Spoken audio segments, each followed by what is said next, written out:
Let's continue with our top story now. Once again, the leaders of the Southern African Development Community and the East African Community are currently meeting today and tomorrow to discuss the ongoing conflict in the Eastern Democratic Republic of Congo.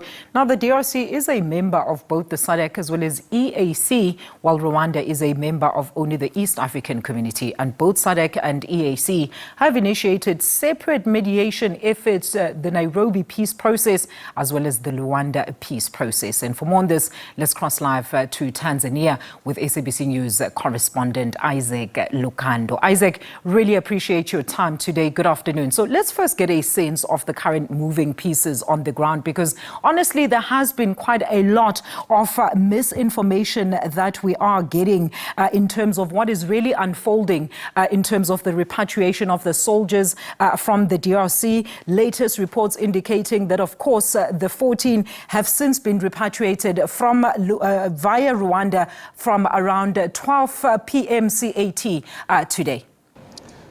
Yes, as that happens, deliberations are going on here in Dar es Salaam, and of course, here authorities are handling things with a bit of sensitivity. The buzz that is usually around such a meeting of, say, SADC or the EAC is nowhere to be seen. The motorcades, the sirens that you would normally hear carrying dignitaries to different locations are not there, and information itself has been simply trickling in. The little that we've been able to get from the foreign ministry here is that the delegates that were supposed to arrive have arrived, and deliberations are ongoing. We just came off a conversation with the spokesperson for South Africa's foreign ministry, and they seem to suggest that deliberations are still ongoing, and we have nothing yet coming in from this side. And as you rightly put it, the situation remains tense in the Democratic Republic of Congo, as there are many moving parts to this. As we speak, an advance of the M23 continues towards the city of Bukavu, which also, I believe, will feature in this discussion. And the fact that M23, who are a key component in all of this that is going on in the Democratic Republic of Congo, are not represented here.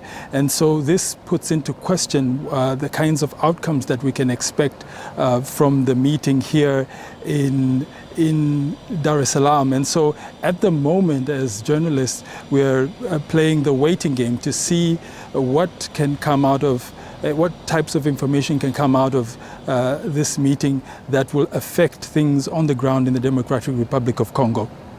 And Isaac, I mean, we're also hearing word, of course, at this stage that M23 has called for a ceasefire in order to allow for some humanitarian aid. And I have to ask, are you aware if Tshisekedi and Kagame are actually present at these talks? Would be interesting to know how these two have actually been able to sit at the same table after the public spats that have been between the two to find a peaceful solution to this ongoing impasse. It's a very interesting thing that you bring up. The question of mistrust between Tshisekedi and Kagame is going to be a critical component or a critical area of discussion here in Dar es Salaam. The fact that it is happening in Dar es Salaam, which appears to be sort of a neutral territory, is going to be key to getting these two leaders who have had a lot of differences in the past together on the same table discussing. Both have expressed interest in meeting each other and talking, but by any stretch of the imagination, it won't be easy. There have been accusations that have been traded back and forth, and there's a lot of mistrust between the two leaders. And so it will be key to see how these deliberations are able to bring together these two individuals, and if they can come to see eye to eye, if possible, which will be a key component in now moving the peace process in the Democratic Republic of Congo. The issue has been, of course, also with the EAC, which appears that there is a level of mistrust even at the EAC level. You see Tshisekedi attending a meeting in Luanda to try to get things moving that side, meaning that he believes that SADC may be able to get more traction in the process, and hence the agreement now to meet in Dar es Salaam, where both sides, the EAC and SADC, can meet, and both Tshisekedi and Kagame can sit and talk in a neutral environment and perhaps get the ball moving. But it is not easy by any stretch of the imagination. I suppose, I mean, Isaac, I need to also get a sense of what exactly the agenda. I know you touched on it a bit earlier on. Let's go over that agenda once again. I mean, there has been heightened calls, especially this side, of course, for the entire recall of the South African mission to the DRC. But what are you hearing in this regard as the delegates sit for the next 2 days? Are they only negotiating for those that were injured and killed to be repatriated, as we understand, unconfirmed though at the stage that they have started the repatriation process, or are they negotiating for the entire recall of the mission in the DRC? The recall is just one of the pieces here. You must understand that there is a huge humanitarian crisis. The UN has told us that 3,000 people have died.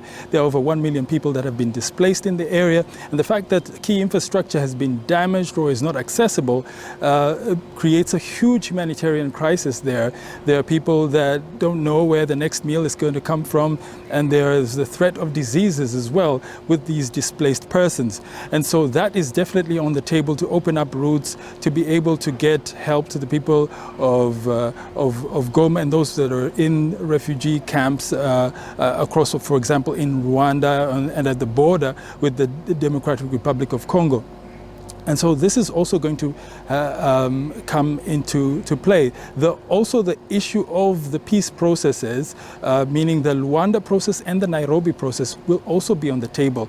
It must be understood that these past 2 years have not seen any traction with these two processes, although, for example, with the Nairobi Peace Process, the person who was chairing this process, former Kenyan President Uhuru Kenyatta, has insisted that these processes are alive and well, although they haven't been able to achieve much, but he believes that they are still very viable. And so this will also be on the discussion table, simply for the reason that not much can be achieved today, or rather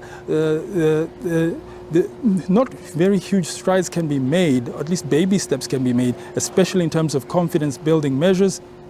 And then from that, they'll be able to get traction in terms of these peace processes, meaning the Luanda process, which is supposed to bring in the DRC and Rwanda talking, and then the Nairobi Peace Process, which is supposed to get internal factions within the DRC talking. So we're talking of groups like the M23 and 100 other rebel groups talking to find a solution to the crisis in the Democratic Republic of Congo. So quite a lot on the table to unpack, and that's why, as we speak, there's still yet no word from the deliberations which are happening behind closed doors here in Dar es Salaam.